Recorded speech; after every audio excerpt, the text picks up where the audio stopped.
A ver, a veces en una relación, esa línea, esa frontera entre lo que es amor y lo que es daño, se pone súper borrosa, ¿no? Es peligrosamente fácil confundirlas. Bueno, justo de eso vamos a hablar hoy. Vamos a desenredar esa confusión y a dejar clara una verdad que es fundamental. La violencia nunca, pero nunca es amor. Y entonces llega esa disculpa, ¿saben? Una de esas disculpas espectaculares, llenas de promesas, de lágrimas. Y claro, ahí surge la pregunta, ¿será que esto sí es amor de verdad? Es un dilema súper común en relaciones complicadas. Y vamos a ver por qué la respuesta es mucho más compleja de lo que uno cree a primera vista. Pero antes de meternos de lleno en el tema, hay que dejar algo clarísimo, como el punto de partida de todo esto. La idea central, la que tiene que quedar grabada, es esta.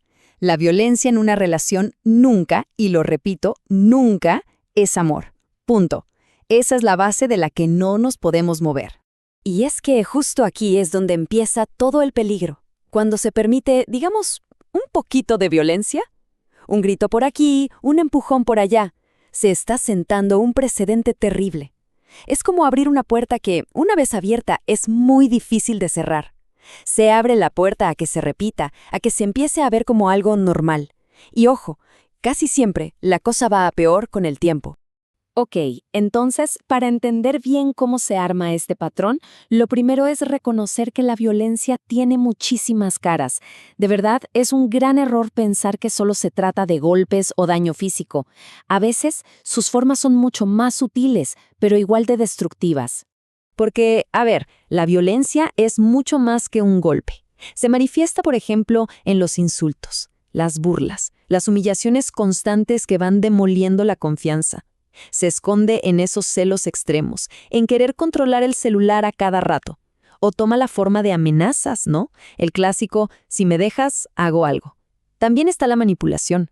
Frases como, es que tú me provocas, o es que yo soy así. Y no solo eso, también es violencia aislar a alguien de su gente, de sus amigos, de su familia. Es ejercer presión para tener relaciones sexuales, es controlar el dinero. Cada una de estas cosas es una herramienta de control que poquito a poquito va destruyendo la autoestima y deja a la persona en una trampa.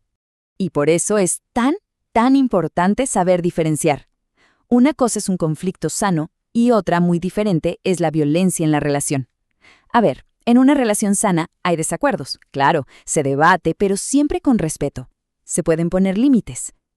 La violencia, por otro lado, se alimenta de la agresión, del miedo, de las amenazas y el chantaje, del control. La diferencia es abismal. Una cosa es discutir y otra muy distinta es hacer daño. El amor de verdad busca cuidar, no andar lastimando para después compensar el golpe con un regalo. Bien, ahora vamos a meternos con una pieza clave que ayuda a entender por qué es tan complicado salir de estas situaciones. Se le conoce como el ciclo del abuso y es bastante predecible. Este patrón nos muestra por qué esos momentos buenos, de calma, muchas veces son solo una ilusión, una pausa antes de que todo vuelva a empeorar. Este ciclo, miren, funciona más o menos así, en fases. Primero, empieza la fase de tensión. Aquí es cuando se acumulan los celos, las quejas, el control. Se siente en el aire. Después viene la explosión. ¡Pum! Ocurre la agresión. Pueden ser gritos, insultos o ya daño físico. Y luego, y esto es importantísimo, llega la famosa fase de luna de miel. Aquí vienen las disculpas, las lágrimas, las promesas de voy a cambiar, los regalos, el cariño. Pero, ¿qué pasa después? El ciclo vuelve a empezar. Y lo peligroso es que muy a menudo, cada vuelta es más intensa que la anterior. Entonces queda claro, ¿no? Es vital entender esto. Esos regalos y esas promesas de la luna de miel casi nunca son una señal de un cambio real. Más bien muchas veces son una estrategia, a veces hasta calculada, para recuperar el control, sobre todo cuando la otra persona ya está pensando en irse. Hay que tenerlo súper presente. Un regalo no borra el daño. Así de simple. Aunque en ese momento se sienta bonito, como una prueba de amor, el regalo es algo pasajero. El patrón de violencia, en cambio, ese casi siempre vuelve. Y bueno, todo esto nos lleva a un punto clave, la diferencia entre las palabras y el cambio de verdad. es que es fundamental aprender a distinguir entre una promesa vacía y un esfuerzo genuino por cambiar. Es que las excusas muchas veces siguen como un guión. ¿Se han dado cuenta? Son frases que se repiten. El "te juro que no vuelve a pasar", el "esta vez sí entendí", o la culpa a factores externos. Fue por el estrés. A veces la culpa es para la otra persona. Es que me hiciste enojar. O se apela a la dependencia emocional. Es que sin ti no soy nada. Ojo con estas frases, porque son casi siempre las mismas y se usan una y otra vez para no asumir la responsabilidad. El contraste es clarísimo. Por un lado tenemos las promesas vacías, echarle la culpa a otros, las disculpas rápidas con regalos, y por el otro lado está el cambio real, el de verdad. Y ese exige asumir el 100% de la responsabilidad. Implica buscar ayuda profesional, terapia constante, significa detener la conducta para siempre, no por un ratito. Y sobre todo, respetar los límites de la otra persona con el tiempo. El cambio real se ve en los hechos, no en las palabras.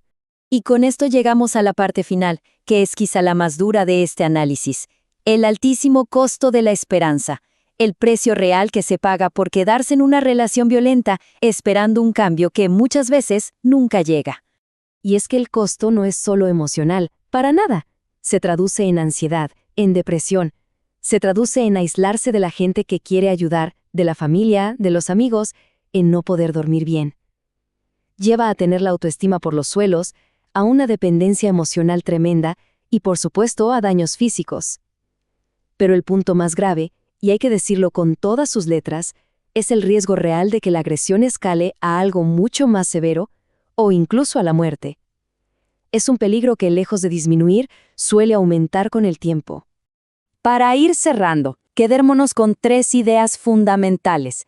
3 ideas que son la columna vertebral de todo esto. La primera, nadie, absolutamente nadie tiene derecho a lastimar para después venir a pedir perdón. La segunda idea, igual de importante. Nadie tiene derecho a controlar, a humillar o a meterle miedo a otra persona. Ese no es el terreno del amor. Y la tercera, que es quizá la conclusión más importante de todas, la violencia no es una prueba de amor. No es pasión, no es intensidad. Es simple y sencillamente una señal de peligro, una bandera roja gigante. Y cerramos esta reflexión con una pregunta que vale la pena hacerse. ¿Cómo se siente la seguridad de verdad? ¿Qué significa sentirse y sobre todo estar genuinamente a salvo en una relación?